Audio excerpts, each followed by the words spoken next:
दरम्यान मनस्तापातून शिंदेंमुळे गोळीबार केला असं गायकवाडांचं स्टेटमेंट आहे।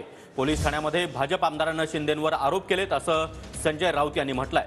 सीएम कार्यालयातून गुंडांना तुरुंगामध्ये फोन जातात आणि वारंवार सांगतोय। संजय राऊत यांनी राज्य सरकारवर हा अतिशय गंभीर आरोप केला। गणपत गायकवाड असं म्हणतात की मी मनस्तापातून एकनाथ शिंदे यांच्यामुळे हा गोळीबार केलाय। हे त्यांचं स्टेटमेंट आहे।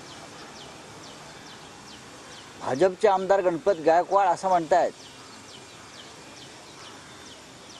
या महाराष्ट्रात जर एकनाथ शिंदेसारखे मुख्यमंत्री असतील तर या राज्यामध्ये फक्त गुन्हेगारच निर्माण होतील।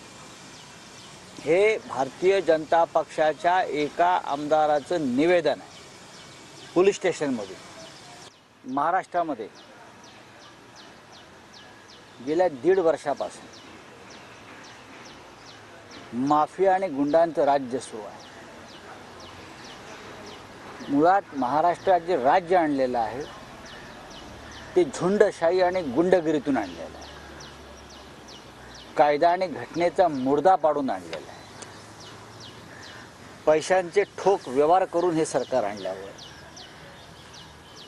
महाराष्ट्रात दुसरं काय होऊ शकतं?